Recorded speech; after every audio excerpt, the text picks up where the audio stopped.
una mica ens va sobrepassar a tots. Nosaltres ja vam veure durant l'estiu que la cosa que era com una bola de neu que s'anava fent grossa, no? Perquè nosaltres vam iniciar la marxa cap a la independència perquè nosaltres li vam dir la marxa cap a la independència la vam iniciar el 30 de juny a Lleida. No? Sí, notava un creixement d'una forma que no havia vist mai abans, transversal pel perfil de gent amb qui jo parlava.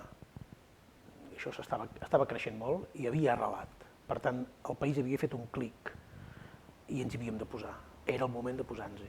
I nosaltres ja vam veure que allò era molt important perquè al matí la plaça Catalunya ja estava molt plena, veient moltíssima gent, és a dir, que ja veiem que allò seria molt gros, no? Perquè ja hi havia, des de les 10 del matí a les 11, ja hi havia moltíssima acumulació de gent pels voltants de la plaça Catalunya.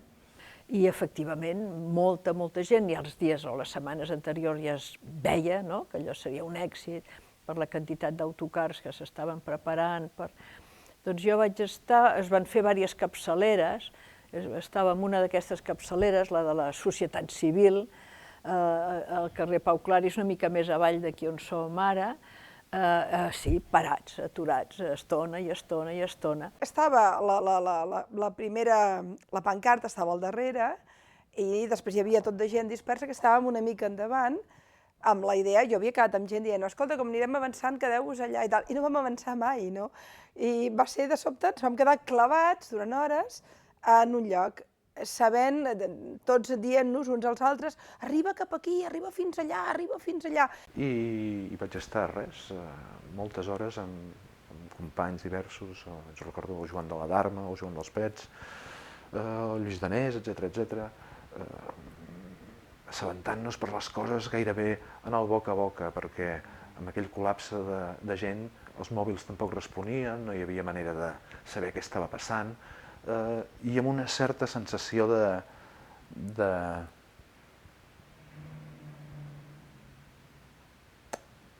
plenitud i coherència, no?, també. Extraordinària.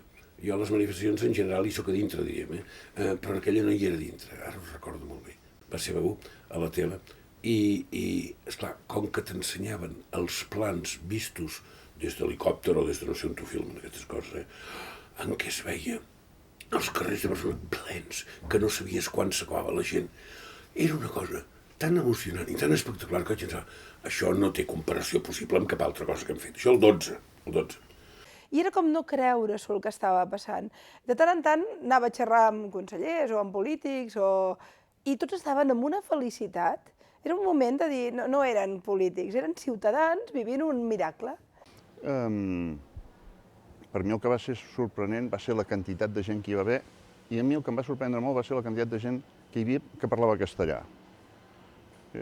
Una situació que va sorprendre i que va fer pensar, perquè fins al moment semblava que la llengua havia de ser, és a dir, que tothom que es havia de manifestar per la independència de Catalunya havia de ser gent que fos catalanoparlant. Si una cosa ens caracteritza precisament aquí és la pluralitat, és la capacitat d'integrar, de saber sumar la diversitat, no?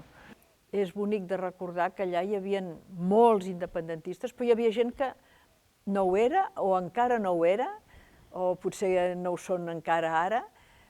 En certa manera, aquestes manifestacions massives, el 2010 ja ho augurava, molt sovint el que són és una qüestió de dignitat. I anem a defensar la nostra dignitat com a poble.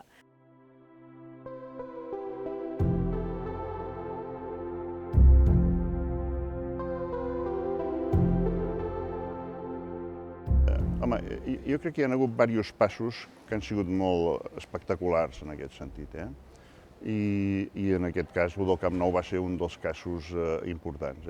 Jo formo part d'un grup que es diu DAT, Dret a Decidir, és ben fàcil, que hi som un grup de gent que ens mola en la trinxera, diguem-ne, professional, hi forma part la Isona Passola, hi forma part la Ventura Clotet, el metge, hi forma part advocats com la Montse Pinyol, el germà del Xavier Cerdà, en Fede Cerdà, i la Gemma Recoder, que són els de Luz de Gas. En un sopar, dels que fem, on conspirem, en el millor sentit, en favor, òbviament, de tot plegat, la Gemma Recoder, ho recordaré tota la vida, va dir les coses importants que han passat a aquest país han passat al camp del Barça. Hauríem d'omplir un camp del Barça. Aleshores va ser una trucada, un missatge del Ventura Clotet. I allà van començar a néixer. Després vam anar a parlar amb el Carles Vilarrubí, aleshores vam començar a parlar amb el Barça, després ja s'hi va implicar Òmnium i l'Assemblea. I bé, allò, la disponibilitat i la capacitat per engegar alguna cosa que fos visible en aquest moment i que expressés tot això que dèiem abans. No? Fer un acte de tipus cultural, no? I doncs un concert que agrupi a tota mena de músics catalans i alguns no catalans, per mantenir viva, per mantenir encesa aquesta flama des d'una vessant més cultural, menys directa o estrictament política, de mobilització. I bé, allà vam començar, d'alguna forma, i d'una manera frenètica també, perquè tot i això estar-se coent durant temps va costar molt, precisament una de les coses que van fer que fos frenètic és que va costar molt aconseguir el Camp Nou, per exemple, no? Omplim el Camp Nou com una demostració, una altra demostració de força, de cohesió, demanar la solidaritat, la participació de molts músics, hi van haver moltes participacions voluntàries, hi va haver molta feina també de voluntaris, no? Per fer entrar i fer sortir la gent i trobar cada un el seu seient. Bé, i allò finalment es va gestar, es va produir. Vam recollir aproximadament bona part del repertori que havia fet so del Lluís Llach anys abans en aquell Camp Nou i vam fer que molta gent de diferents llocs, de diferents llengües, en anglès, en italià, com deia abans, de mil maneres diferents, pogués tornar a fer viure aquell moment. No? Tot aquell dia, tota aquella tarda, vespre, va ser molt emocionant. Jo hi ha moltes estones que no les recordo, que les he anat recordant després, perquè estava molt impressionada. Qui ho va fer especial, qui ho va fer únic, és la gent. La participació, segurament, un dels moments més de calfred, no va ser cap moment que succeís a l'escenari, sinó el del Mosaic, per exemple. Va haver-hi moments col·lectius molt potents. Hem d'omplir el Camp Nou, quan aquest país ho ha hagut de fer, va fer-ho per la Crida de la Solidaritat, ho ha fet en altres ocasions, el vam omplir i vam donar una campanada. Tot això eren vitamines, també, per la gent que acompanya aquest procés. Eren missatges que enviàvem cap endins, també, perquè sabíem que hi havia, encara n'hi ha, però en aquell moment molt més grans, capes de la població que es plantejaven molts interrogants que abans no s'havien plantejat. Tractava d'anar-los donant respostes. I aquest tipus d'actes, sobretot el Camp Nou, que va ser molt festiu, i a més amb moments brillants, jo crec que van ajudar també a resoldre alguns dels interrogants que a algunes persones se li podien haver plantejat fins a aquell moment. Bueno, eren les pulsions del país. El país anava dient-nos, a nosaltres mateixos, però també cap enfora, estem aquí i hem alçat la veu, l'hora catalana ha arribat, no?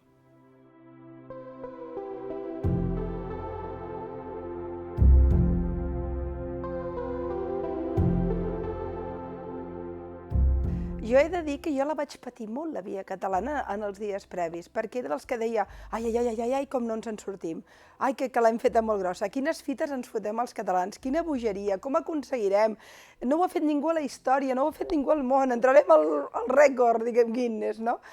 És veritat que, malgrat aquests neguits, havíem ja començat a fer crèdit, a donar un crèdit de confiança a la gent de l'Assemblea, que ja havia demostrat fins aleshores una capacitat organitzativa i de mobilització exemplars, no suficients, sinó més que suficients, excel·lents.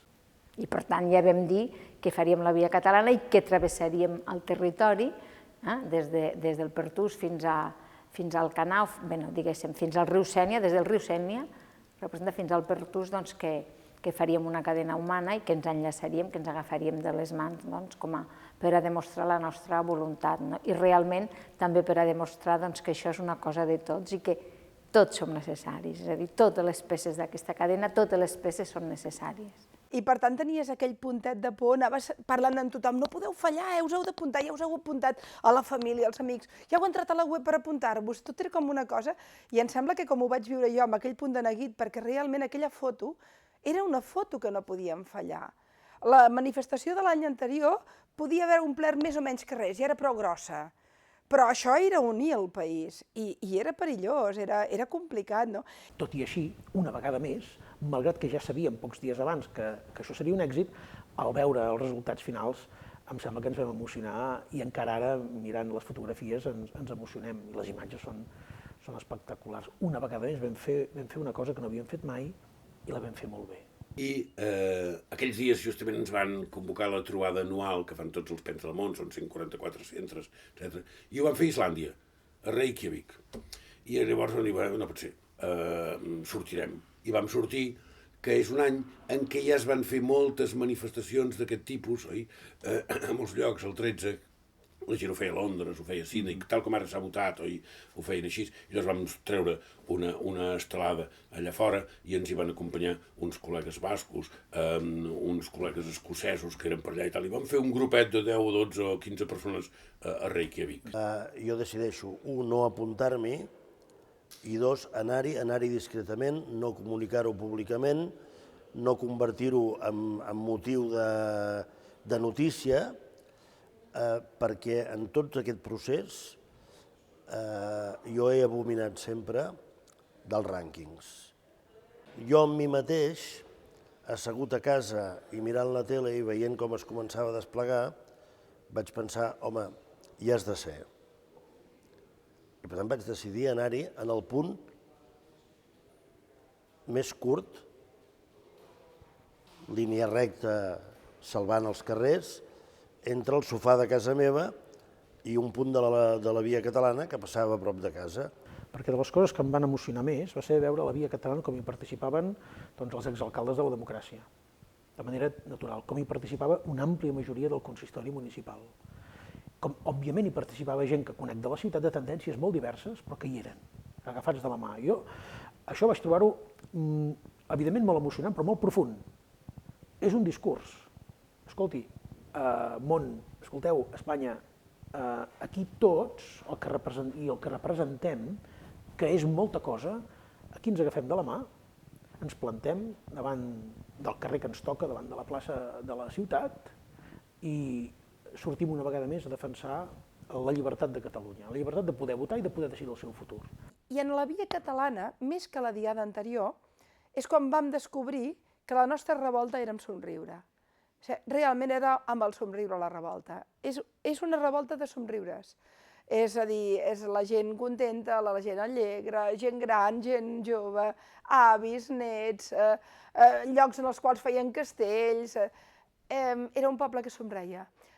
Los ojos. Para mí, lo realmente importante eran los ojos. Yo veía los ojos brillantes. Cuando tú ves los ojos brillantes en las personas, es que detrás hay pasión por construir, pasión por hacer, alegría, ¿verdad? La reivindicación en términos de alegría.